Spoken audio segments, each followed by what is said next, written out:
Studio Talk Show.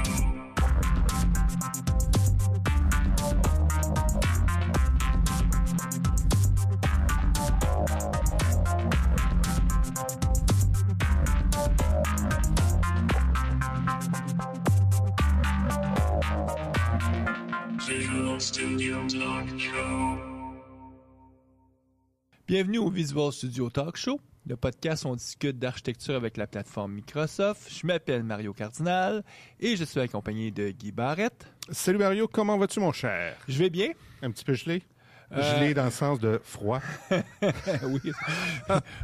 Parce que Mario, c'est un enfant des années 60. C'est ça, ça remonterait dans mes primes, à mes années de jeunesse, parce que, mettons qu'aujourd'hui, j'ai pas besoin de prendre de produits hallucinogènes pour être heureux puis avoir On parle de 30 000 froid, choses. là, de froid. Là, Tout à fait. Oui, oui. Non, regarde, j'ai des chandails chauds, je me suis habillé chaudement, parce qu'à matin, là, il faisait quoi, moins 19, là? Moins froid, moins très froid. En On a tout beau cas, être au mois de mars, on se dit tout, le printemps va arriver, mais on a hâte Il arrive qu'il pas vite. ouais, il arrive pas vite. Mais ça va arriver. Je peux vous prédire ça. Je suis pas bon les prédictions, mais celle-là, je suis sûr qu'un jour, il va y avoir un printemps et un été. Ouais. Quoi de neuf à part ça? Quoi de neuf? Écoute, mais là, ça fait quelques mois que je m'amuse beaucoup à apprendre JavaScript puis le web. Donc, l'émission d'aujourd'hui, moi, me plaît beaucoup. Finalement, j'avais une grosse réflexion l'année passée à dire, je vais-tu me mettre à jour puis rembarquer tout dans la programmation moderne qui se fait fondamentalement en JavaScript avec HTML, CSS, ou je redirige ma carrière pour faire plus mise en marché, des choses comme ça. Elle fait ça un peu avec l'équipe Urban Turtle. Ouais. Puis, après 6 mois, on y va-tu, on y va-tu pas, le naturel est revenu au galop. Donc, je suis un gars qui aime la programmation. Donc là, Fait que t'as ouvert VI, puis... Ouais, c'est ça, je suis retourné dans... Non, j'utilise pas VI quand même. J'ai déjà utilisé VI à l'université, mais ça, c'est il y a bien longtemps. Hey, moi, j'ai lancé un nouveau site ouais? en fin de semaine, oui. Il s'appelle AzureRocks.com. Puis c'est pour dire que Azure est vraiment une belle plateforme que C'est t'aimes. en plein ça. En fait, le but du site, c'est de montrer des petites vidéos, des tâches, des trucs et astuces sur la plateforme Azure. Donc, il y a pas mal de choses. Hein? Ouais. C'est très large. Il y a du développement, mais Donc aussi là, c'est principalement comme des screencasts que tu fais, puis tu t'enregistres, tu t'expliques que... Ouais, ben en fait, le but, le but non avoué, c'est de que ça soit pas seulement moi, là, mais qu'il y en ait, qu'il y a donc plein c'est un de site monde. communautaire, les gens peuvent venir...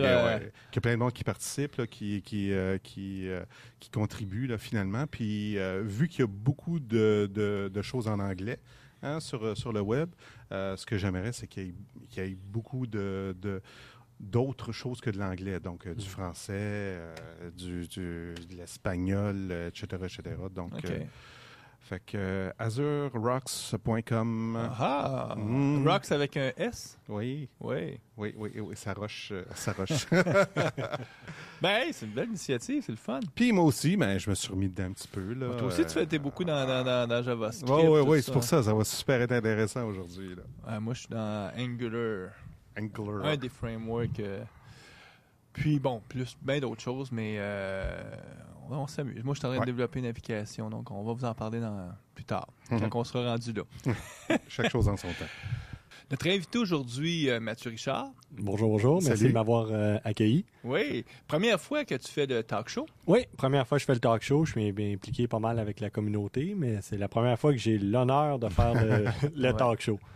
Ben oui, parce que, écoute, ça fait quelques années là, qu'on te voit souvent à la communauté. Puis là, t'es dans l'équipe dirigeante depuis au moins plus qu'un an, 2 ans? 1 an et demi à peu près. Ouais, avant, je venais beaucoup en tant que... pour assister beaucoup dans le temps que je travaillais dans le monde Java pour me garder à jour en .NET et essayer de faire le saut le plus rapidement possible.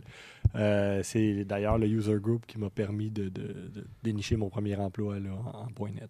Ça, c'est le fun parce que tu es venu comme participant, donc tu assistais aux présentations, tout ça. Tu as trouvé l'intérêt, tu as trouvé une job. Ouais.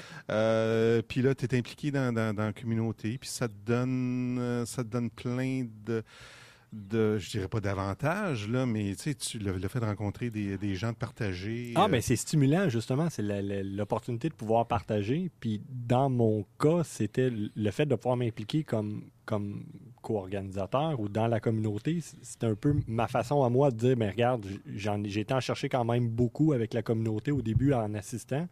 Puis je continue de prendre tout ce que la communauté peut me donner. Mais si je peux m'impliquer pour essayer de continuer à faire vivre la communauté, pourquoi pas? Super. Ouais, hein. Écoute, la formule de l'émission, elle ne change pas. On veut que nos auditeurs aient une chance de te connaître un peu plus. Donc, on va commencer à parler un peu de qui tu es. Puis après ça, on va parler du sujet de notre podcast aujourd'hui, qui est le web moderne avec les outils Microsoft, forcément. Hein? Forcément.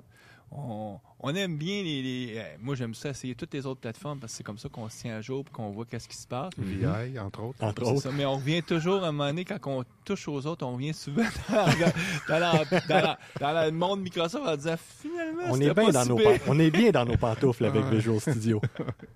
Ben là, surtout avec le travail qu'ils ont fait sur Oui. la plateforme web Oui, depuis écoute, les 18 derniers mois, là, ils C'est- sont. Faut pas se cacher. Il y a un tournant majeur. Il y a 24 mois, Microsoft et Visual Studio, en tout cas pour tout ce qui fait du web moderne, il est en retard.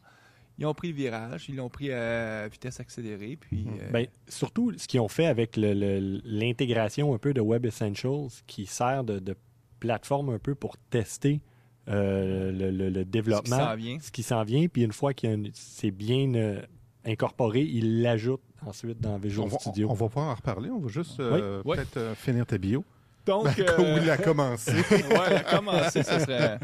Ben écoute, t'as glissé un mot que t'as fait du Java. Oui. Parce que, bon, écoute, t'as un parcours intéressant. Je m'en allais dire particulier, mais je dirais plus intéressant parce que t'as commencé à faire de l'informatique au cégep quand tu étais à l'âge de faire le cégep. Exact. Mais toi, ta passion à ce moment-là, l'informatique, oui, mais tu avais une autre passion qui était plus forte que l'informatique. Oui, mais en fait, moi, à partir du secondaire secondaire, tout ce qui comptait, c'était de jouer au football. Donc, j'ai été au cégep, j'ai été à l'université pour jouer au Tu football. jouais à quelle position au football? Receveur de passe. On parle de football américain. Oui, là, pour oui, nos- football oui. américain. Oui, nos oui, auditeurs oui. européens qui disent que tu receveur Oui, de- non, Ah, c'est pas football le foot.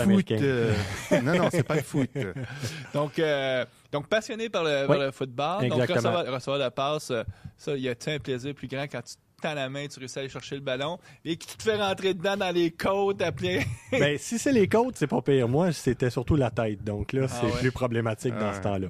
Ouais. Mais non, c'est ça. J'ai cégep, je suis rentré en informatique. J'ai commencé en informatique. Donc, t'es allé à quel cégep? Vanier College. Vanier, qui est un cégep reconnu Oui, pour être fort au oui, football. oui, très fort, très fort. Dans ces années-là, c'était une grosse machine avec le Vieux-Montréal. Mhm. Donc là, donc toi, là, finalement, tu allais au cégep pour jouer au football. Uniquement. Puis, donc, quand arrivait l'hiver, là, tu faisais une petite session. Non, mais en fait, j'étais en informatique, puis j'avais fait le choix volontaire d'aller en informatique. C'était vraiment, c'était une passion, ça aussi, mais j'étais beaucoup plus... le football était plus fort que l'informatique dans ce temps-là. Donc, À cette époque-là, est-ce que tu rêvais, tu sais, à un moment donné, d'être recruté, le oui, football oui, américain oui, et tout, oui, là? oui, c'était le parcours.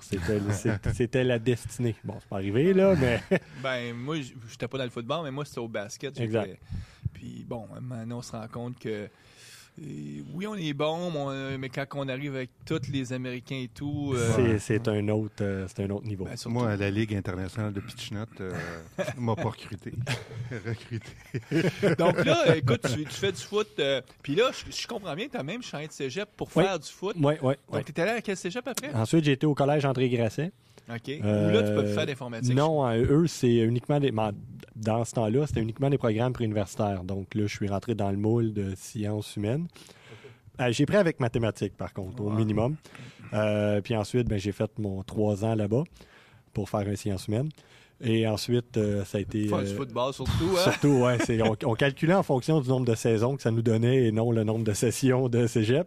Puis après ça, j'ai été à l'Université Concordia mais là, je rentrais en finance. J'avais un peu laissé de côté l'informatique. Mais qu'est-ce qui fait qu'un jour, tu as décidé de te recycler finalement en informatique? Ou... Il s'est produit un événement dans ma vie qui m'a donné une occasion de dire, je prends une pause de ce que je fais. J'arrête le travail que je fais. j'ai un de mes cousins qui m'a brassé solidement, puis qui me disait tout le temps, mais écoute, toi, c'est l'informatique, puis tu le sais. À cette heure que tu as cette occasion-là, saisis-la, fais-le, puis prends le temps qu'il faut. Puis en 1 an... C'est ça, tu es allé faire un cours accéléré. Oui. Tu es l'exemple que finalement, il n'y a pas besoin d'avoir un diplôme universitaire pour bien réussir en informatique. Il faut juste, vraiment, on se le cachera pas.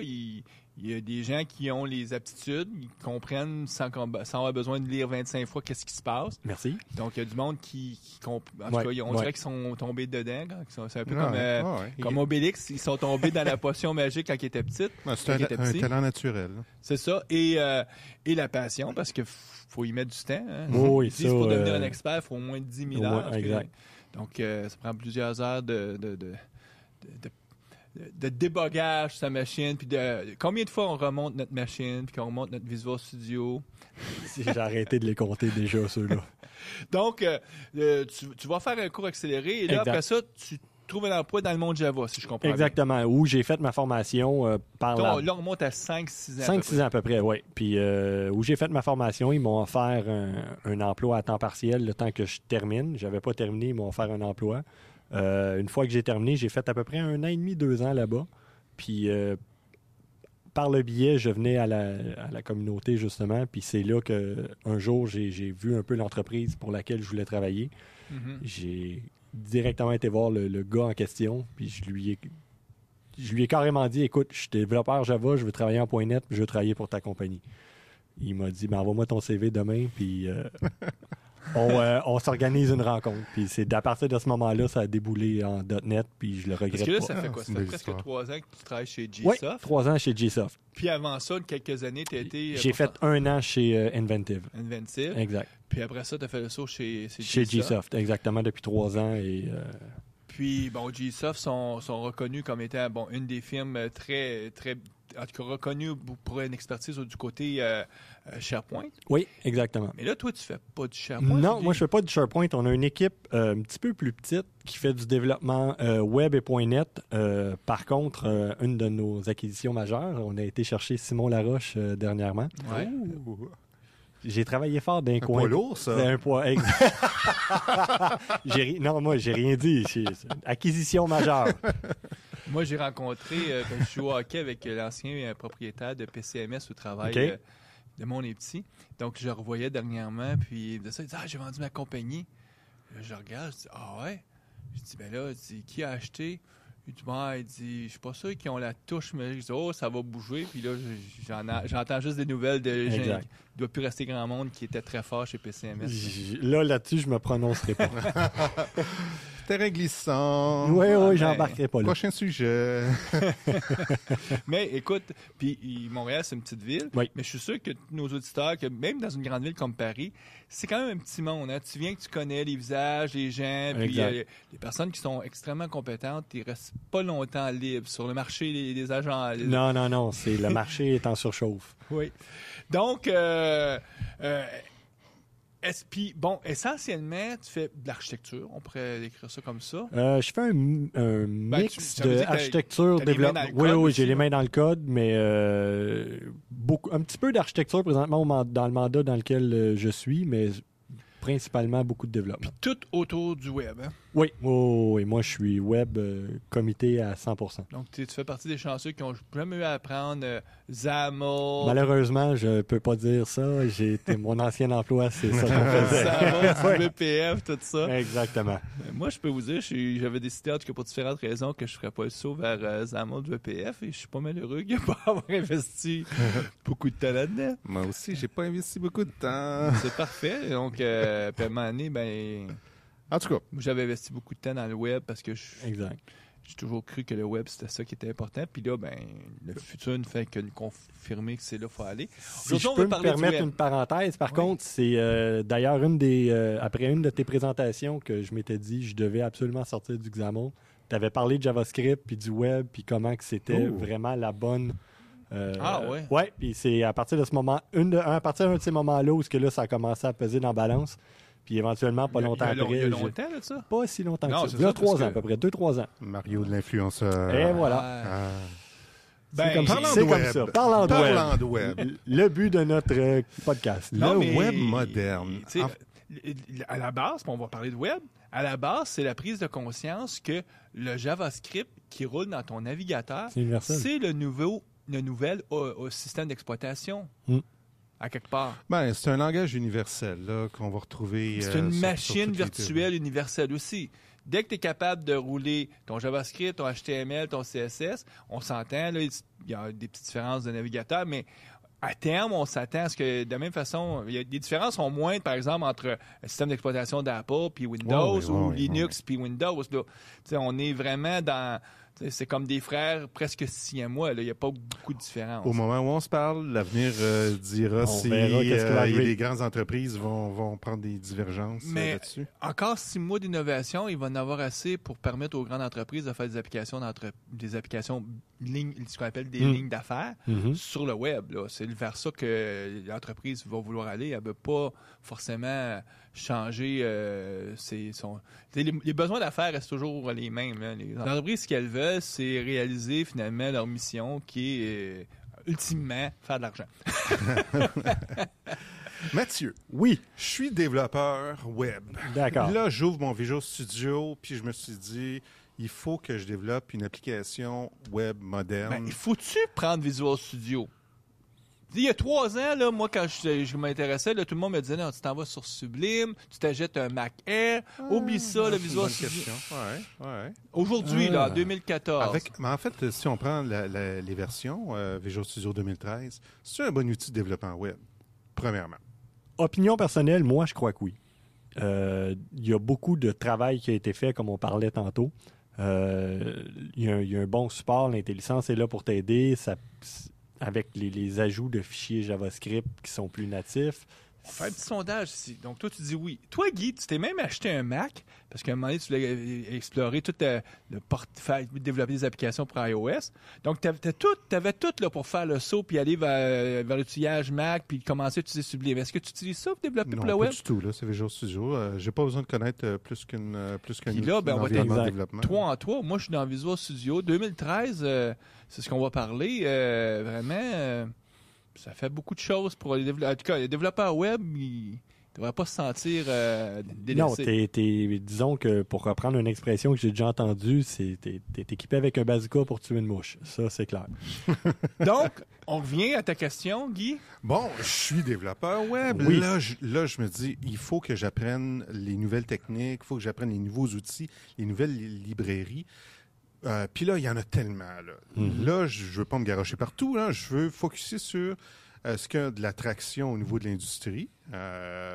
Puis, qu'est-ce que je dois apprendre? Première question, est-ce que tu dois supporter IE6? Absolument pas. D'accord. En fait, apprendre, c'est un grand mot. JavaScript, ça demeure JavaScript à la base. Si tu veux faire les abstractions vers le JavaScript, ben c'est sûr que tu as toujours jQuery qui est presque un incontournable, mais de plus en plus de frameworks aujourd'hui vont faire abstraction de jQuery, n'utiliseront pas jQuery, vont utiliser leur propre mécanisme à l'interne, puis au besoin, ben si tu veux utiliser jQuery, tu l'utilises. jQuery, c'est quoi? Ah, mon Dieu, c'est une... moi, dans des termes simples, c'est une librairie d'abstraction pour manipuler le DOM qui va faire en sorte que tous les petits quirks de chacun des browsers, ils vont essayer de te le cacher le plus possible pour que ça soit... que tu le fasses de façon... excusez le terme, là, mais c'est streamliné. Mais Ah, là, ouais. Mathieu, on va revenir en arrière. Oui, Donc, tu as dit l'acronyme DOM. Qu'est-ce qu'on... DOM, Document Object Model. exact. Donc, le modèle objet du document. Exactement. Donc, ton HTML. Donc, essentiellement, on s'entend, le web, c'est des pages web. Exactement. On manipule des éléments dans Des éléments qui sont dans sous des forme pages web. d'arborescence. Ouais. sont C'est des statique. tags. Pour les développeurs qui ont fait juste du XAML, qui font encore juste du XAML, ben, vos tags XAML, ben, dans le monde web, c'est des tags HTML5. Exactement. Donc, puis ça reprend ce qu'on va appeler justement l'arborescence. Puis quand on parle du DOM tree, Ouais. donc l'arbre du Document Object Model, le DOM, donc un des défis qu'on va avoir comme programmeur, c'est de localiser des éléments dans l'arborescence. Exactement. jQuery, ça sert principalement à ça. C'est un de ces une de ses grosses forces, en fait, c'est que tu peux, par différentes combinaisons de sélecteurs, qui est un peu la façon à jQuery de fonctionner, par différentes combinaisons de sélecteurs, tu vas être capable d'aller chercher un élément bien précis dans l'arbre au complet. Puis là, si on recule un peu, OK? avant de parler de l'arborescence, Oui, dans le navigateur, il y a un langage de programmation qui s'appelle JavaScript. exactement. Et c'était pas possible dans JavaScript que je puisse aller localiser un élément du modèle objet? Oui, il y avait le fameux document.getElementById, qui est un peu la façon universelle, sauf que tu demeurais lié au browser. Donc, finalement, l'abstraction ou l'API qu'ils ont fait, il y avait beaucoup de lacunes. C'est ce qui a fait que les gens ont décidé de créer jQuery, qui est essentiellement de la reprogrammation en JavaScript. Ils ont repris JavaScript en arrière, la couverte, mais en créant un API beaucoup plus convivial. Si on pourrait- plus convivial, puis plus performant aussi. plus performant Il y a aussi. des gros problèmes de performance. Oui, il y avait... Donc, quand on parle de jQuery, essentiellement, ça va être ça fait plus que ça, mais un des grands besoins, c'est que je vais être capable de localiser des objets dans mon arborescence. Exact. Donc, dans mon browser, il y a une machine virtuelle qui est capable de rouler du JavaScript. Mhm. Et elle va être capable aussi de faire un affichage. Exactement, qui est le rendu qui est dessiné par le navigateur. Le rendu, il est défini principalement par les codes HTML Oui. et un autre langage qui vient par-dessus. Le CSS, si on peut appeler ça un langage. En tout cas, c'est un langage déclaratif. Oui. C'est-à-dire qu'il n'y a pas de boucle, tu n'auras pas de Non, structure non, non, répétitive, non, mais non, non, non. tu déclares Exactement. comment tu veux que l'affichage soit fait. Pour un tag précis ou pour une section en particulier, je veux avoir telle fonte de telle couleur, de telle grosseur. Ça, c'est Exemple. quand même intéressant parce qu'on se rend compte que souvent, les gens, quand ils vont parler de HTML5, quand on dit HTML5, implicitement, on veut dire les nouveaux tags d'HTML, Oui. le nouveau langage JavaScript, en tout cas la dernière version de JavaScript Exact. qui a évolué, Exact. plus tout le CSS version 3. Exactement. Habituellement, quand on parle quand on fait on discute de HTML5, c'est l'ensemble de l'œuvre.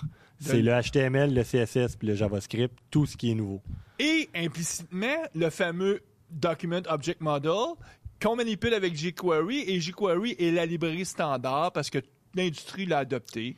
Il y a des grosses chances que quand tu vas sur un site web et tu fais View Source, là, que tu vois jQuery une référence dedans. à jQuery. Ouais, Ça, c'est officiel. Si on c'est regarderait, là, peut-être que 90% des sites... Si c'est pas plus. Si c'est pas plus. C'est pas Plus, plus. Si c'est pas plus. Aussitôt qu'un un site est moindrement dynamique, c'est sûr et certain que c'est jQuery qui est en arrière ou les nouveaux qui arrivent comme AngularJS ou Backbone, mais Mais là, on va juste apporter une autre affaire aussi. Donc, Oui. on a parlé que CSS, que JavaScript, que le fameux Document Object Model, que j'ai les tags HTML. J'ai le fameux langage CSS pour représenter. Mais les gens vont souvent parler aussi qu'il y a un template de base, entre autres celui qui vient par défaut quand on dit Visual Studio, mais qui est beaucoup utilisé, qui est Bootstrap. oui, exactement. Donc, qu'est-ce qu'on veut dire par Bootstrap?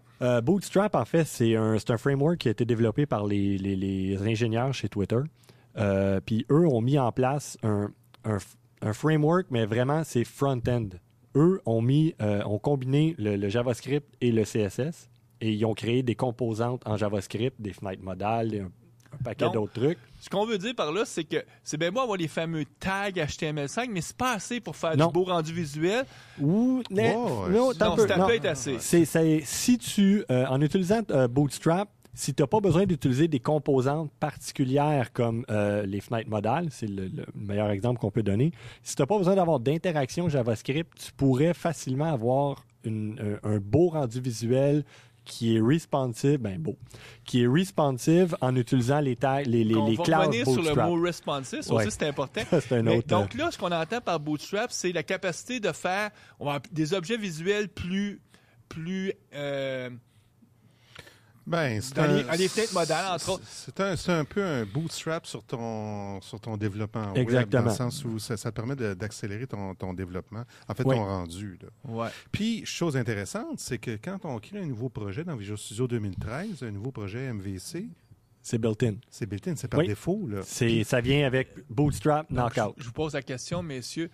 Si on ferait le tour de tous les sites web, Bootstrap, il serait présent sur combien, là? C'est Ben, en 20%? ouais. 30%? Il y a une bonne adoption dans la communauté, mais il y a autant de monde qui l'adopte qu'il y a de monde qui le déteste. Ouais. Parce que une des grosses critiques qu'on peut voir ou entendre ici et là, c'est que Bootstrap est invasif. Quand tu commences avec Bootstrap, tu meurs avec Bootstrap. Tu y vas jusqu'à la fin. C'est une décision irréversible. Oui, parce que la structure de ton document, de ton DOM, devient presque... Une convention. Ça devient une convention. Il faut que tu te fies à ce que Bootstrap a. Il y a certains... j'ai eu plusieurs blog posts où, justement, ils vont redéfinir les classes de Bootstrap pour être plus sémantique, en fait, avec le HTML. Un peu ce qui est l'exemple de Zurb Foundation. Puis chose intéressante aussi, c'est que un site qui utilise Bootstrap, on peut presque on le sent. Ça a été fait avec Bootstrap. Ouais. Soit à cause des menus en haut ou en bas ou de la façon que c'est. Oui, il y a quelque chose, tu le vois tout de suite. Oh, ça, c'est Bootstrap ou pas loin. L'équipe Twitter l'utilise encore? À ma connaissance, oui, parce qu'ils le font évoluer de façon assez... Mais par contre, ça a vraiment le vent dans les voiles. Si on ne connaît pas Bootstrap aujourd'hui... Mais c'est à... Ben, si tu fais du web avec les outils Visual Studio, t'es mieux de connaître Bootstrap parce que c'est ça qui est par défaut. Oui, en fait, oui, il y a un momentum derrière ça, puis c'est devenu un incontournable. Ouais, c'est un incontournable encore plus grand que les gens maintenant créent des gabarits CSS qui sont pensés pour utiliser la convention Bootstrap. Par exemple, si tu veux faire un site web qui ressemble à Windows 8, avec tout ce qu'on appelle le Modern UI, des tuiles, ben là, tu as juste à appliquer un CSS, bing, d'un coup, ton site Bootstrap, il ressemble à une application Windows 8. Exactement. Sans que tu aies écrit une ligne de code. Tu as juste eu à intégrer le fichier CSS. Exact. Mais en fait, tu pourrais même, à la rigueur, aller plus creux que ça et utiliser le fichier less que Bootstrap te fournit et là, redéfinir ce que tu veux redéfinir. Et là, on trouve une porte intéressante. On va revenir tout à l'heure sur Responsive Design parce que je pense que c'est important. C'est la boîte de Pandore, hein, le web. Mais avant de parler de less, une autre chose, c'est que nos auditeurs ont peut-être déjà vu. Des fois, tu te promènes, puis là, tu vois un fichier. Tu dis, c'est un fichier JavaScript ou c'est un fichier CSS, mais il y a l'extension .min. Donc, minimalisé. Oui. Pourquoi? Qu'est-ce que ça veut dire, ça? Les .min, en fait, ce qui se produit à 99% du temps, c'est qu'ils vont avoir minifié minifié, oui, ça se dit. On va en faire un on va en faire un verbe. Écrapouti. OK, ils vont avoir... Écrapoutillé en québécois. Oui, ils vont l'avoir écrapoutillé. Oui, mais là, écoute, nos auditeurs européens, qu'est-ce qu'ils disent? Mais qu'est-ce qu'ils disent? Les Québécois? Ceux, on leur dit, on les a minifiés. Ça fait plus de... En tout cas, en anglais, c'est minified. Mais, on a réduit la taille. On a réduit... En fait, c'est en gros, c'est ça. C'est que on va passer d'un fichier qui peut faire 250, 400, 600K à 100K, 50K, 60K. En enlevant des composantes? En enlevant du texte? Non. Oui, ben en fait, c'est qu'ils vont réduire une fonction qui pourrait prendre 22 caractères, va maintenant devenir la fonction A. Puis là, partout dans ton fichier JavaScript, ta fonction de 22 caractères... Donc, on remplace des noms par des noms plus courts. On enlève tous les espaces blancs. Tous les espaces blancs, tous les tabs, ça devient... Bien souvent, ça devient un one-liner. Donc, en plus, vu qu'on enlève tous les sauts de ligne, ça fait une seule ligne quand tu l'ouvres. Oui. Dans ton éditeur préféré, genre Notepad. C'est le fun à débugger. Non. Dans ce cas-là, il faut utiliser Chrome avec DevTools. Et en bas complètement, quand on ouvre la console puis qu'on voit le one-liner, il est dur à voir, là, mais c'est deux petites accolades qui font le pretty print. Aussitôt qu'on clique dessus, ça demeure encore la fonction A, mais au moins, c'est mieux ordonné. C'est affiché comme on s'attend de le voir. Exactement. Mais pourquoi on fait ça, c'est que finalement, on se cachera pas, là. J'espère que nos auditeurs ont compris ça. Le web, il y a toujours un réseau de communication entre le client, le navigateur et le serveur. Puis il faut quand même l'information vienne du serveur. Donc, quand elle part du serveur, on veut minimiser le poids, la charge de qu'est-ce qu'on a à transporter. Puis en minifiant, c'est comme ça qu'on fait que ça devient plus petit. Il faut que ça soit le plus rapide possible. Et surtout, un point important, c'est quand c'est des librairies qui sont populaires, que ce soit Bootstrap, jQuery, Angular, peu importe le framework moindrement public, une bonne pratique d'utiliser, aussitôt qu'on sort en production, c'est d'utiliser des CDN. Il y a plusieurs CDN qui sont disponibles, Puis ça, ce que ça va faire, c'est qu'en utilisant les CDN... Donc, là, il faut t'expliquer qu'est-ce que c'est un CDN. Un Content Delivery Network. Mais en utilisant un CDN, ce que ça va apporter comme gain, c'est que si mon browser à moi a déjà downloadé la version de jQuery 1.8.2, je ne sais même pas si elle existe, mais exemple, a déjà downloadé 1.8.2 pour le site de Microsoft.com, puis je m'en vais sur le site de Guy, Azure Rocks, et qui utilise justement jQuery 1.8.2, s'il pointe sur le même CDN, mon browser ne redownloadera pas. Donc, un CDN, là, finalement, il y a des organisations qui ont mis à travers la planète des contenus. Exact. Puis des grosses organisations comme Google, Microsoft, eux autres utilisent ça à pelleter. Puis ils l'offrent aussi. Puis il l'offre, même Azure l'offre comme genre de service que tu peux... Puis le but étant de rapprocher les données des utilisateurs. Donc, si je suis en Europe, ben je ne veux pas traverser l'Atlantique pour venir chercher un contenu. Si j'ai un fournisseur de contenu qui est proche, puis donc ces serveurs-là sont tous distribués. Exactement. Et comme tu dis, absolument, si je suis localisé, mais je ne sais pas moi, en Hollande, je vais probablement toujours frapper le même CDN. Puis lui, le CDN, il les a déjà. Donc, il va dire, hey, tu l'as déjà. Tu as déjà cette version-là. Il va me retourner, quand je vais lui demander, il va me retourner un 304. Puis mon browser, lui, va voir 304. Parfait, je vais prendre celui que j'ai dans ma cache. Puis on va utiliser 304 étant le code qui dit, hey, il n'y a pas de version plus récente. Exact. Donc. Fait que tu parlais de minifier. Oui. Est-ce que c'est une opération manuelle? Tu peux si tu es suicidaire. Ou sinon, ben, il y a différents... une beauté de Visual Studio, c'est qu'il fait ça automatiquement. Il l'offre, exactement.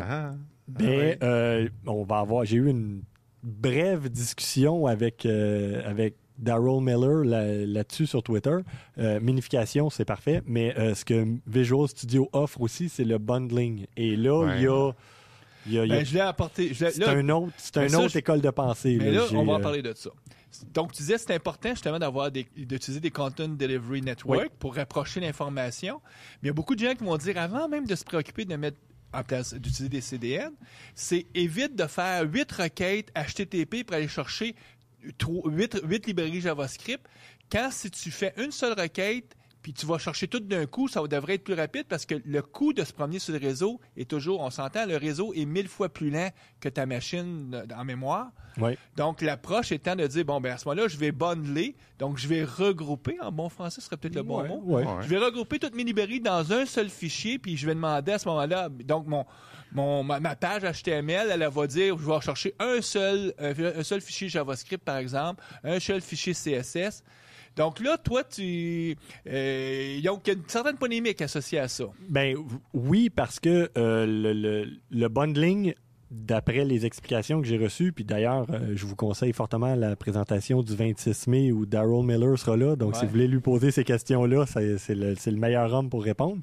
Mais Darryl Miller étant, juste pour aider nos auditeurs à se situer un peu. Darryl Miller, c'est un expert à Montréal qui est tout ce qui touche le développement web, les RFC au niveau de REST et HTTP. Je sais que moi, l'autre fois, j'ai présenté cette interface REST, puis il était dans la salle. Oui. Puis on avait des bonnes discussions parce qu'effectivement, le gars, il maîtrise son sujet de bout en bout, donc c'est toujours intéressant. Quand quelqu'un peut nommer un RFC pour dire d'après tel RFC, habituellement, tu l'écoutes. Ouais.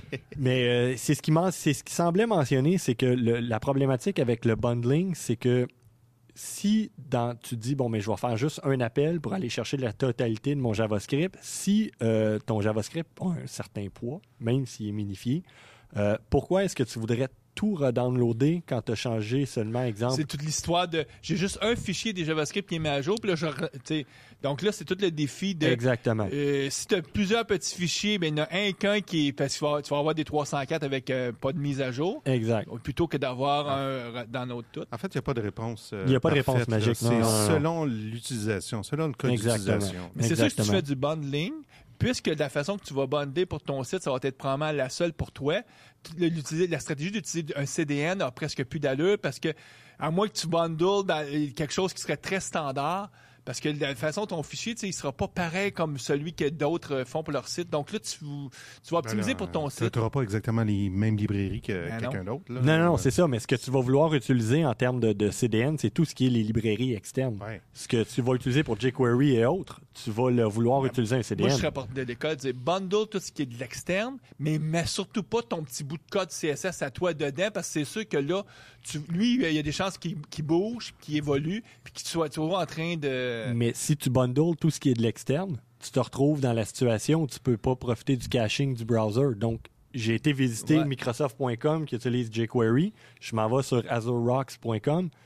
Je suis obligé de redownloader toutes les librairies C'est un externes bon de argument. Guy. Donc, là, ça va demander une analyse. Puis, C'est selon le code une d'utilisation. vraie réponse d'architecte, ça va dépendre de. Ça dépend de. Donc, là, on a vu un peu la partie minifiée. Oui. Donc, là, tu as parlé de l'ES tout à l'heure. Exact. Donc, là, finalement, on va revenir à CSS, le fameux Cascading Style Sheet. Exact. Donc, ça, c'est un langage déclaratif pour définir comment doit se faire l'affichage. Mhm. Il y a une problématique avec ce langage-là. Il est déclaratif. C'est Exact. quoi sa problématique? La réutilisation peut être assez complexe. Très ardue. Très ardue. Donc, ce que ça veut dire, c'est tu es toujours en train de copier. Tu peux retrouver 28 fois une déclaration que tu dis, par exemple, l'exemple le plus classique, je veux que mon site il ait la couleur rouge. Puis donc, tous les objets, il faut toujours que je dise ça a cette couleur-là, cette couleur-là, cette couleur-là. Puis si un jour, je dis, on veut plus que ce soit rouge, on veut que ce soit bleu, bien là, il faut que j'aille changer à 68 places. Find and replace. Tous nos amis développeurs se disent tous, oh, j'aime pas ça. Donc, les informaticiens, nous, quand on a vu CSS, on s'est dit, c'est clair que CSS, ça a été construit par des designers web graphiques. Hein? Là, c'est méchant, là, ce que je viens de dire. Mais à quelque part, il y a peut-être une part de vérité là-dedans. Peut-être pas non plus. Peut-être que je me fourvoie complètement. Mais l'idée étant qu'il n'y a pas de réutilisabilité. C'est une grande faiblesse au niveau programmation. Pour régler ça, il y a des gens qui sont mis à créer des langages par-dessus CSS. Qui vont générer un CSS. Il y en a deux. Hein? Il y a less. Oui. Less voulant dire moins. Oui. Et Puis t'as SAS. Ah oui, mais lui, j'ai pas investigué plus que ça. Parce qu'il n'était pas supporté du tout dans l'environnement Visual Studio. Entre autres. Je peux t'annoncer que dans la prochaine version de Visual Studio, ils vont supporter SAS aussi. Tant Mais mieux. SAS a peut-être 10% des gens qui utilisent, puis l'autre 90% Oui, utilisent LESS. LESS est vraiment exactement. plus populaire. Exactement. Donc, LESS, l'idée, c'est de pouvoir avoir des capacités de... Ben, c'est qu'en fait, ton fameux background que tu vas avoir tout le temps rouge, ben, tu vas te faire un mix-in ou tu vas appeler background, red background ou background color. Et lui, tu vas le répéter partout dans ton Tu vas fichier. définir des variables, Non, finalement. c'est comme si tu Mais définissais c'est une l'équivalent d'une variable. variable. Oui, c'est ça. Ouais. C'est comme si tu définissais une variable qui est ton background color. Tu lui donnes la couleur rouge. Un background color, tu lui donnes la couleur rouge. Et là, après ça, tu peux le répéter partout où tu voulais l'utiliser. Ensuite, tu vas générer ton fichier CSS. Donc là, on se rend compte que, OK, pour faire du CSS, il faut commencer à comprendre qu'il existe des langages LESS ou d'autres gens qui vont te parler de SAS. Donc, beaucoup de nouvelles acronymes. Donc là, on vient de faire comme le tour du monde CSS. Après ça, HTML5. Il y a toute la polémique de... Il y a l'histoire de... Il y a des tags qui sont supportés, pas supportés, parce qu'HTML5 a défini un ensemble de nouveaux tags. Oui. Un des bons sites, c'est, si je me souviens bien, je ne suis pas sûr si c'est .org ou .com, mais c'est le Can I Use. Habituellement, lui, à peu près tout tag existant ou qui s'en vient, ou qui est nouveau, ou qui a déjà existé, ou parce qu'étant donné qu'HTML5 n'est pas encore non plus étampé. Qu'est-ce qu'on fait quand on construit un site? On n'est jamais sûr. Est-ce que on s'entend-tu, mais on peut-tu dire ça aujourd'hui que il y a une émission américaine qui est très populaire qui dit « The new black is orange » pour parler des gens en prison. Mais nous, on pourrait quasiment dire que « The new IE6 is IE9 ». Presque. Oui, c'est le nouveau pas loin. IE6 Oui. c'est IE9, c'est-à-dire que moi, je fais un contrat dans une large organisation qui est pas quelqu'un, est vraiment pas un adopteur précoce, là, mais ils ont tout IE9 sur leur PC. Il y a peut-être encore quelques endroits sur la planète où quelqu'un a un IE6, mais Il apparaît même pas mais d'instance. IE9, on peut présumer que c'est notre base, puis au moins IE9 fait quand même... Il y a un minimum au niveau des tags HTML5, mais c'est pas... mais il y a beaucoup de tags qu'il ne connaît pas. Non, Donc il y a là, beaucoup de polyfills. Il y a des librairies de polyfills qui existent qui permettent justement de compenser. une très connue, tu me corrigeras, je suis dans l'erreur, mais tu sais, les modernizers de ce monde, c'est un peu l'idée. Oui et non. Modernizer, ce que ça va faire, en gros, c'est que ça va te dire si cette composante-là ou cette fonctionnalité-là est supportée, mais elle ne le remplacera pas nécessairement. Tu vas avoir toujours la responsabilité de Tu as toujours la programmer. responsabilité soit de la programmer ou d'utiliser un polyfill. Le meilleur exemple, c'est pour les input type texte, Ouais. où on veut utiliser en HTML5, on veut utiliser un placeholder pour voir le beau texte grisé, entrer votre nom ici. Ben, avec Modernizer, ce qu'on ferait, c'est qu'on testerait à savoir est-ce que le placeholder ou selon le test qu'on veut faire, est-ce que c'est supporté? Si c'est supporté, je le laisse faire. Si c'est pas supporté, ben, je vais loader une librairie placeholder.js qui, elle, va faire ce travail-là. Donc, souvent, on va voir, si on regarderait dans le header d'une page web, on va voir que les gens incluent aussi modernizer.js, qui est la fameuse librairie de Modernizer, qui va leur donner des fonctions pour faire ces tests-là. Exact. Et ils vont intégrer aussi placeholder.js. Exactement. Le but étant justement d'être capable de supporter les vieux browsers comme IE9. On oublie IE6, là, Ça, c'est mort. Même de plus en plus, on voit IE6, c'est vous n'avez pas la bonne version, on fait juste vous faire un gros message rouge. C'est à partir d'IE8. IE8, mais Ouais. parenthèse, c'est Azure qui, la semaine passée, ont arrêté, si tu essayais d'aller sur le portail, si tu avais IE8, je crois, ça, là. Mais moi, je suis correct. Là, je Non, trouve supporter un des moment vieilles donné, affaires, là. 100% d'accord. Puis là, on parle de ces librairies-là, Modernizer. Encore là, je reviens à mon projet MVC que je fais, que je démarre là, dans Visual Studio. C'est déjà inclus, là. Oui, oui, tu as déjà un template de base. Il y a toute une intelligence que Microsoft a fait pour toi, qui dit, ben là, on sait que tu vas avoir besoin de ça, ou en tout cas, on te recommande. C'est intéressant parce qu'avant, Microsoft n'essayait pas d'être directif dans la façon. Tu sais, si on remonte, là, il y a longtemps, le ASP.NET, les années 2002-2003, j'ai eu beaucoup de discussions avec du monde qui disait, non, nous, on est agnostique, on laisse les développeurs parce qu'on n'aimait pas ça. On disait, écoute, il y a des développeurs qui font des stupidités. Avec ASP.NET MVC, Microsoft font comme, non, il y a une façon de faire, on vous met Bootstrap, utilisez les conventions, suivez les règles. Puis c'est très bien, ça, parce que ça l'empêche les gens de faire des architectures ou en tout cas de faire des décisions qui seraient un peu... Rien qui empêche d'utiliser autre chose. Non, absolument pas. Puis avec NuGet, ça se désinstalle ou installe facilement. Ouais, mais par défaut, si tu utilises les gabarits que Microsoft fournissent, ça va être là. Donc là, on vient de faire le tour de... on a regardé CSS, on a regardé les tags HTML. Ouais. Bon, là, il y a certains tags que tu vas vérifier est-ce qu'ils supportent la vidéo, est-ce qu'ils supportent le son. En tout cas, il y en a toute une panoplie. Surtout tous les nouveaux tags, surtout dans les form input, là, les formulaires. Oui, mais en fait, tout ce qui... Ben, de plus en plus, avec le HTML5, ce qui est... Puis ça, c'est surtout les personnes de front-end vont pousse beaucoup pour ça, c'est la sémantique. Quand on regarde le DOM, le HTML, qu'est-ce que ça veut me dire? Au lieu d'avoir des divs dans des divs, dans des divs, dans des divs, mais là, j'ai un section, ou des divs avec une classe header. Exactement. Là, au moins, on a un vrai tag header. Exactement. Même chose pour footer. Puis ainsi de suite. Donc, ça parle plus. Oui, tu le sais qu'est-ce que c'est. Il y a quelque chose qui est populaire en Xamarin, on en a parlé un petit peu tout à l'heure, c'est le binding. Oui. Est-ce qu'il y a un peu l'équivalent en JavaScript? Oui, bien en fait, il y a plusieurs frameworks qui supportent bien ça. Il n'y a pas un qui est ressorti comme gagnant. On va en nommer 4-5. Si la tendance se maintient... Ben, on va en parler de ça, mais faisons un tour de ça. Parce que le binding, c'est fondamental. Si on veut faire des applications... Si on veut écrire de code. Exactement, parce que sinon, on peut toujours utiliser la bonne vieille méthode jQuery, prendre le sélecteur, aller chercher la valeur, mais on se retrouve avec des lignes et des lignes de code à maintenir, puis ça devient juste un spaghetti de code. Donc, les gens ont fait ça au début. Ils utilisaient jQuery, puis là, ils se sont rendus compte, ils disent « Oh my God! » T'as fait ça bien. Pas le choix. Donc, t'as pas le choix. Moi, je l'ai pas fait parce que c'était dans mes années où je réfléchissais à devenir plus au niveau... AVI. Donc, je suis chanceux, j'arrive dans... Il y a beaucoup de choses qui ont... c'est bien. Fait que le binding. En gros, il y a plusieurs frameworks, puis là, je vais tout de suite faire un disclaimer. C'est ce que je dis aujourd'hui, c'est subjectif. C'est vrai pour...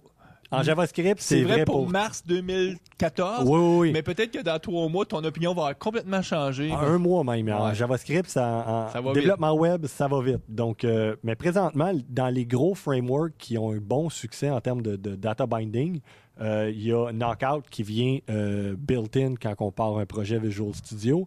Sinon, il y a AngularJS. Et si je me trompe pas, c'est Ember.js aussi, qui Ok. a un bon momentum Ça, c'est les trois aussi. grands C'est les joueurs. 3 gros joueurs Et là, je vais présentement. revirer monsieur Barrett. Toi, Guy, tu dis qu'il y en a déjà un, que c'est une tendance qu'on pense qu'il va gagner. Ben, en fait, si on regarde un petit peu dans l'industrie, puis il y a quelqu'un sur Twitter, je me souviens plus qui faisait remarquer, il y a une conférence qui s'en vient. Puis il Ben, les comptait le conférences nombre- fluentes d'O'Reilly. Il comptait le nombre de sessions sur Angular, sur Ember, sur Knockout, puis la tendance va vers Angular. Oui, énormément. Ben, Puis moi, un- je peux vous confirmer que j'ai fait une analyse il y a 3 semaines, dire bon, qu'est-ce que je prends comme framework? Puis avec mon partenaire Eric, on est arrivé à la conclusion du c'est Angular qu'on va. oh, oui. C'est vraiment comment je pourrais dire ça? Angular, c'est celui qui donne le plus en te contraignant le moins. C'est ça, il est pas, on dit en anglais non-obstructive, donc ça Ouais. sera en français, justement, il ne crée pas des contraintes de te mettre. Finalement, c'est celui qui respecte le plus le fondamental de ce qui est JavaScript. Exactement. Parce qu'à la base, JavaScript, c'est un langage fonctionnel. Beaucoup de développeurs aimeraient ça ignorer ça, puis aimeraient ça que ce soit un langage orienté objet, mais c'est un langage fonctionnel. Dans ce cas-là, il faut utiliser TypeScript. On va en parler Avec- de ça. Ouais. Mais à un moment donné aussi, il faut être conscient de la plateforme qu'on Oui. utilise. Puis JavaScript, Faut- c'est un langage.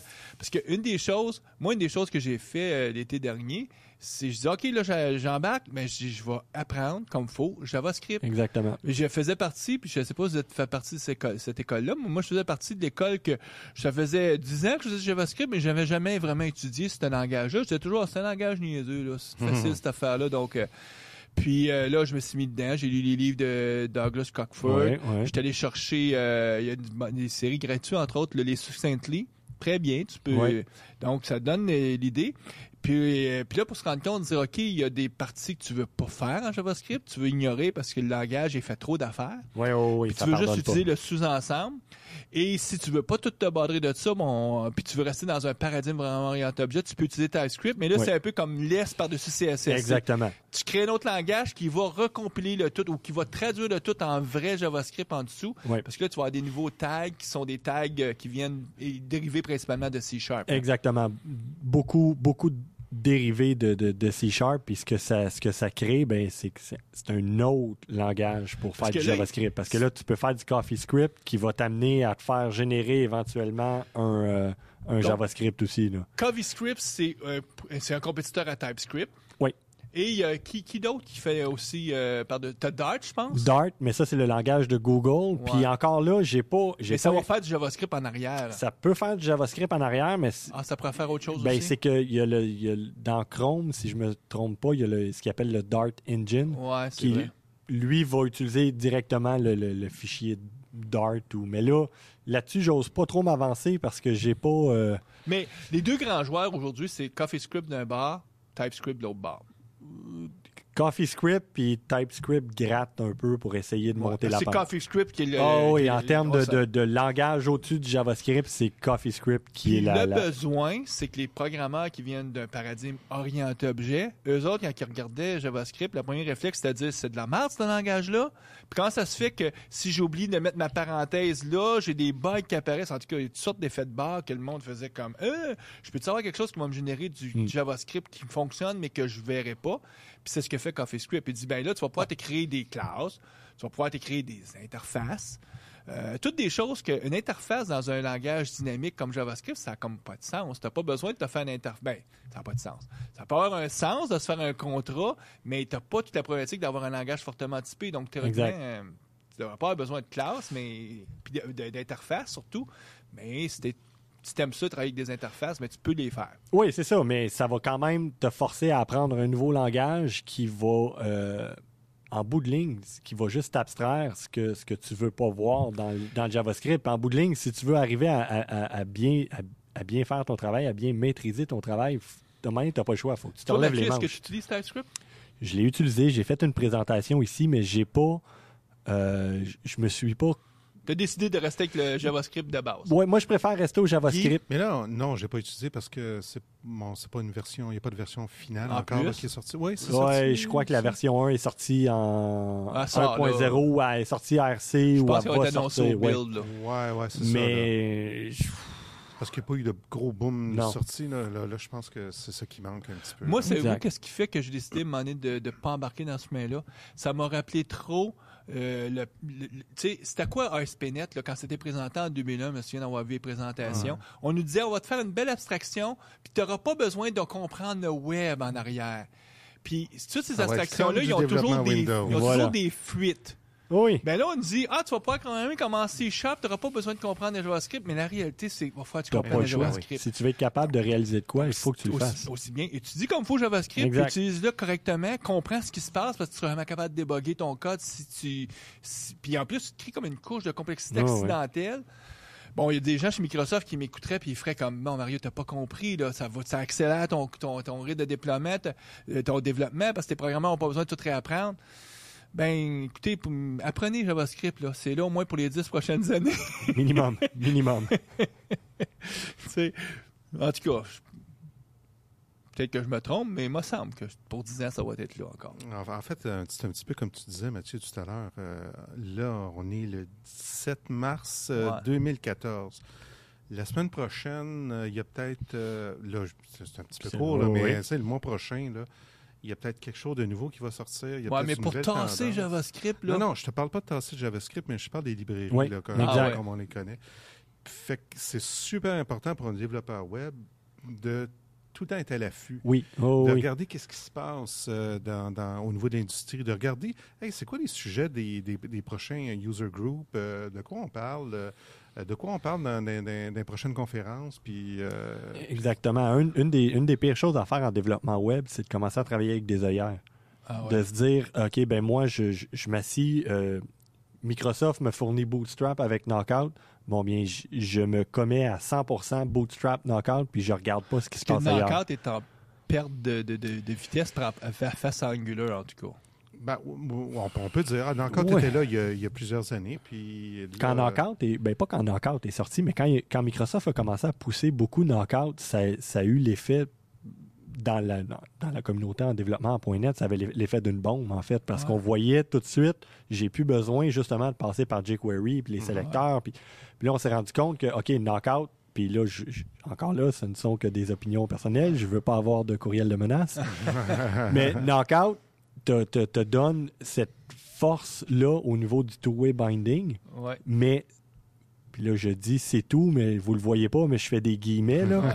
Mais c'est que c'est ce qu'il t'offre. C'est un Ah, two-way binding, mais en quelque sorte, tu es un peu obligé de T'as des conventions à suivre. tu as des conventions à suivre, puis ton fameux modèle n'est pas un modèle. Ton fameux modèle, ta propriété, c'est pas une propriété, c'est une fonction C'est qui pas est des observable. plain old JavaScript. Non, Object, pas du tout. ben, C'est Des plain old JavaScript functions parce que. exactement. C'est fonctions, chacune des propriétés devient une Une fonction. bonne librairie va durer quand même, celle qui a une traction va durer quand même quelques années. Oui. Si tu choisis, par exemple, ou si tu as choisi dans les derniers mois Knockout, ton application va bien fonctionner. ouais. tout ça. Sans Puis, problème, tu sais, sans problème. Tu t'arraches pas tout à tous les mois pour remplacer par la saveur du mois. Là. Non. Puis c'est à éviter parce que dans ce cas-là, Tu livreras jamais. puis tu Non. livreras jamais, puis tu progresseras jamais non plus. Parce Ouais. que ceux qui se sont commis dans Knockout, exemple, à 100%, mais Ils maîtrisent aujourd'hui. ils maîtrisent aujourd'hui, puis ils Ils sont suivent les capables. conventions. Ils puis- suivent les conventions, puis sont capables, à partir des concepts qu'ils ont appris puis qu'ils ont vus dans Knockout, ils changeraient de framework, ils vont se retrouver rapidement. Ouais. Parce que ton two-way binding puis ton modèle, ça demeure, ta syntaxe va changer, mais le concept C'est un demeure le pattern même. MVVM. Oui. Ça, c'est important d'apprendre le pattern MVVM. Oui, il y a un minimum. Faut que tu comprennes oh, ça oui, parce que c'est sûr. dans le monde JavaScript, si tu comprends pas ça, tu seras pas capable de comprendre des frameworks comme Angular ou Exactement. Knockout ou Embers parce que c'est littéralement là-dessus qu'ils s'appuient. Tout est assis sur un MV étoile. C'est ça. L'autre chose, souvent, parce que, veut pas, à un moment donné, on a la chance de se dire, là, je recommence une nouvelle version, donc je revisite tout mon environnement. Puis Ouais. on dit, bon, on reste avec ce framework-là. Souvent, dans la question qu'on se pose quand on doit choisir un framework, c'est qui est derrière. Exact. Comme Angular, ce qui aide beaucoup, c'est que tu as la grosse compagnie C'est Google qui est derrière. Exactement. Ce qui Exactement. est quand même intéressant aussi de voir que le temps où est-ce qu'on s'appuyait sur une seule grosse compagnie, il s'est révolu quasiment à ça. Tu sais, tu as Microsoft d'un côté, tu as Google, la compagnie qui manque, en tout cas qui n'est pas très transparente, c'est Apple. On aimerait ça qu'ils nous montrent un peu plus qu'est-ce qu'ils utilisent comme outil de développement. Guy a un petit sourire en coin en disant... Ouais, Objective-C, les autres sont rendus dinosaures un peu. mais ce que je veux dire par là, c'est qu'on n'est plus avec des œillères, comme tu dis. C'est-à-dire qu'on regarde ce que, tu sais, puis que ce soit Google, si ça a du sens, on le prend. Exact. Puis, c'est ça la réalité, là. Oui, il y a tellement de frameworks en JavaScript que c'est impossible d'être au courant puis d'être à jour dans tous les frameworks. L'important, c'est de se dire, le pattern, c'est MV étoile. Je suis à l'aise avec le two-way binding. Je suis à l'aise avec le fait d'avoir un routage au niveau de mon client-side. Puis je suis à l'aise que je dois être en mesure de communiquer avec un serveur d'une manière ou d'une autre, que ce soit par l'objet XML HTTP request pur et brut, ou je vais travailler avec des abstractions que Angular m'offre ou que d'autres frameworks peuvent m'offrir. Mais là, avec tous ces frameworks-là, ces librairies-là, mon projet MVC, là, je fais-tu encore du C# et du VB.NET? T'as pas le choix. Pas le choix. Ben, tu pourrais ne pas en faire. C'est si tout tu le veux. code qui roule du côté du serveur. Oui, mais tu pourrais même rouler du JavaScript sur ton serveur, si tu voulais.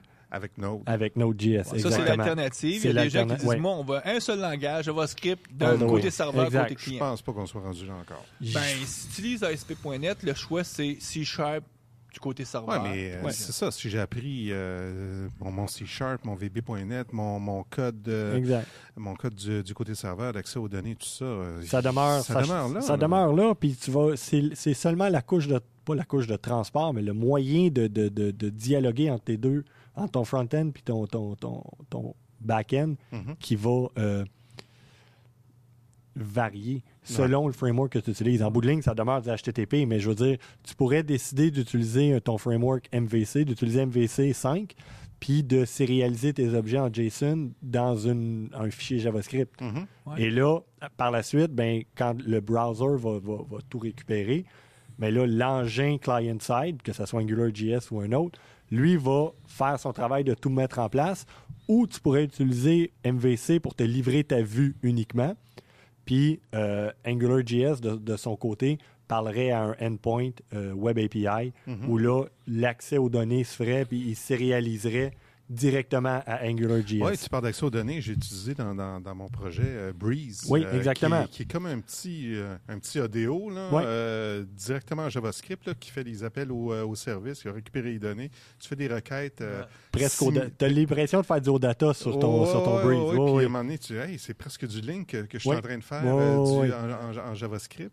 Fait Parce que reste que le paradigme de travailler avec des données est encore omniprésent. Ben oui. Donc, les gens veulent des librairies qui vont les aider, puis Breeze, c'est ce qu'il vient faire. Oui, exactement. C'est pour ça que Breeze a une certaine Il popularité. y a une popularité aussi, exactement. Donc, mais personnellement, juste le fait de travailler, exemple, avec AngularJS, ou si on a un modèle bien défini du côté server-side, puis qu'on veut le réutiliser tel quel du côté client-side, AngularJS, ce qu'il va permettre de faire, c'est que l'objet qui est sérialisé, une fois que tu le reçois client-side, tu parles aux mêmes propriétés. Ouais. Tu n'as même pas eu besoin de définir rien et tu as accès Il y directement a à une ton certaine objet. magie. Exactement. Puis c'est la simplicité qu'Angular amène. Exact. Ouf, ça fait pas mal de choses. Oui, donc là, on vient de parler de framework pour le data binding. Est-ce que tu as autre chose? Je sais que tu as une liste plein d'affaires. Y a-t-il d'autres choses qu'on n'a pas... Ah oui, il y a quelque chose que j'aimerais que je ne sais pas si tu peux me donner un avis là-dessus. Quand on programme en JavaScript... L'avis de l'expert. Attends. Moi, je donne un avis à Mario Cardinal. OK, oui, on écoute. s'en reparle. Non, mais tu peux me donner des... écoute, j'ai beaucoup de choses à apprendre. Quand on programme en JavaScript, c'est Oui. pas un langage fortement typé. Uh-huh. Donc, la façon de se protéger, c'est faites-vous des tests. Oui, Automatiser des tests. Exact. Parce que les tests deviennent ton compilateur à quelque part.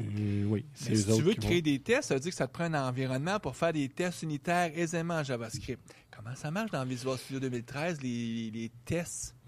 Bonne question. Malheureusement, j'ai pas eu l'occasion encore d'investiguer assez creux. Je sais qu'il y a beaucoup de librairies qui sont en place pour ça, que ce soit QUnit ou Mais c'est ça, faut que tu ailles faut Oui. que tu sortes du monde Microsoft, Oh, que tu ailles oui. chercher dans les autres, dans le monde open source. exactement. Où est-ce que les gens, les autres, roulent pas leurs tests, ils compilent pas avec, Non, avec c'est ça. l'environnement de TFS. Mais quand tu leur parles, dis moi, j'utilise Microsoft, ils te regardent un peu bizarrement en disant oh, tu dois être un dinosaure. C'est comme non, je comprends ce que je fais, là, mais. Non, dinosaure, c'est VI. Oui. Mais non, mais au niveau des tests en JavaScript, il y a une maturité qui a quand même grandi énormément. Une chance. Oui, mais il y a beaucoup d'engins de test. Il faut juste essayer de trouver celui qui fit le mieux à Il faut notre... aussi reconnaître que la réalité dans les applications web, c'est que les gens automatisent les tests au niveau du UI. Exact. C'est-à-dire qu'ils vont automatiser des tests dans le UI avec finalement des clics. On programme littéralement, on On enregistre programme les clics. les wattiers de ce monde. C'est encore là, puis avec Selenium, c'est encore là que ça, comme les gens automatisent comme ça. Ouais. Donc, on est plus comme pas dans le test unitaire, on est plus dans le test d'intégration, Oui, c'est test fonctionnel. exactement. Oui, le test unitaire de est-ce que ça fait bien ça? Si je mets telle valeur, est-ce que ça fait bien ça? Là, il faut aller plus creux, ça prend les frameworks nécessaires. Puis à date, j'ai pas vu une très belle Moi, je suis dans intégration. l'investigation de ça parce que c'est sûr que je ne vivrai pas sans un engin de test. Toi, ton code, il n'y a pas besoin de test, il fonctionne tout le temps, Mario. Moi, je suis toujours tellement surpris comment mes présupposés, je pense avoir faire ça. Puis quand mes tests, je dis comment ça s'appelait? C'est toujours un grand acte d'humilité en disant oh my God, j'avais pas vu ça. Hey, moi, j'ai découvert une petite librairie, le fun. C'est super simple. Là. C'est pour manipuler des dates. OK. C'est tout le temps j'étais allé compliqué voir. en JavaScript. Ouais, il y a tout le Une temps petite librairie qui s'appelle moment.js. Oui, Écoute, oui. c'est génial. Ça fait là. la job. Moi, j'ai Puis, regardé ça. tu sais, vite. c'est pourquoi réinventer la roue? Là? Tu sais, tout le monde met de l'emphase sur cette petite librairie-là, la bonifie, tout ça. Un autre- Puis c'est plein de choses comme ça Un en autre- JavaScript. Un autre type de choses, je suis sûr qu'on va trouver assez aisément, c'est le genre de money.js, là, tu sais, travailler avec des c'est dollars, sûr là, qu'il- c'est toujours... ouais, sur GitHub, il doit avoir, ça doit ben bien oui, en avoir. c'est besoin récurrent, là. Ah, et si vous voyez que vous avez un besoin récurrent dans vos applications ou dans... La beauté, c'est que là, la planète Faut entière chercher. fait du JavaScript. Donc, c'est plus juste comme le monde qui faisait du .NET. Non. Là, tu as les développeurs Java, les développeurs .NET, les développeurs Ruby. Tout le monde fait du JavaScript. Donc là, c'est des millions de plus le personnes qui choix. alimentent. T'as plus le choix à cette heure. C'est ça la vie. C'est voilà. Mais une autre belle librairie à voir aussi, c'est Vanilla.js. Vanilla. Ouais, je vous conseille fortement de la Ça downloader. fait quoi, ça? C'est la plus petite librairie en JavaScript. Je vous conseille, je veux pas voler le Ok. punch, Ah, mais ok, moi je vous conseille, tapez Vanilla.js Ah, OK. et downloader le code source, puis allez voir le code source, vous allez voir, vous allez être Deux flabbergasté. braquettes, tu sais. Oh boy. J'ai pas regardé, donc là, peut-être me trompe. Écoute, on fait souvent ça quand on termine une entrevue avec notre invité. As-tu un blog, as-tu quelque chose que tu lis que tu aimerais recommander ou un site web que tu vas voir? C'est souvent les gens m'ont dit, ben regarde, je passe une partie de ma vie dans le site ASP.NET MVC. C'est sûr que tout ce qui touche à ASP.NET MVC, le Web API, mon idole Scott Hanselman. Sinon, Il était patent quand même. Là. Ouais, Quand tu regardes ouais. ce qu'il peut produire, là, tu te dis, bon Dieu... Il était patent parce que, là, on fait un petit aparté, là, mais depuis qu'il est dans cette équipe-là, l'équipe de ASP.NET, ça, il a changé du tout pour le tout, la direction. oui. puis, Ben, je pense c'est pas comme que- il a viré le mais bateau c'est a pas viré juste de bord. lui, là. Il participait dans... Il participait à un mouvement, mais c'est le capitaine. Là, Ah oui, c'est Ouais, lui qui a mais- fait il a fait Il virer est le un bateau. élément, mais c'est comme, tu sais, il y a quand même une vague de fond qui arrive de l'industrie qui l'aide, là. Oui. On Mais, s'entend, là, mais moi, je trouvais patent, sa capacité de vulgariser puis de produire des contenus, tu fais comme wow. Mais sinon, le dernier que je peux proposer, c'est Ode to Code. Ouais, lui, il est bon. Lui, c'est quelque chose. Lire, puis là, il y a une série sur AngularJS présentement, puis lire ses blog posts, ça simplifie, c'est, ça vulgarise des points qui sont assez complexes. Ode to Code, c'est quoi son nom? C'est Ken Scott Allen. Oui, c'est Et, ça. très bon Lui aussi. vulgarisateur. Ah oui. Puis ses cours sur Pluralsight sont fabuleux aussi. Exactement. Écoute, on te remercie, Mathieu. Ah ouais, c'était super le fun. Ça m'a fait plaisir. Merci à vous. Oui, d'ailleurs, nos auditeurs, ceux qui ils ont la chance de parler anglais puis qui veulent de la formation vraiment professionnel, bien fait. Là, le site Pluralsight, pas trop dispendieux. Vraiment une bonne place pour aller chercher la Très bon formation. investissement. Il ne faut même pas se cacher que c'est juste le site ASP.NET MVC. Il y a beaucoup de choses gratuites, dont les cours de Pluralsight que Microsoft a financés. Ouais. On se laisse là-dessus. Au revoir. Bonjour.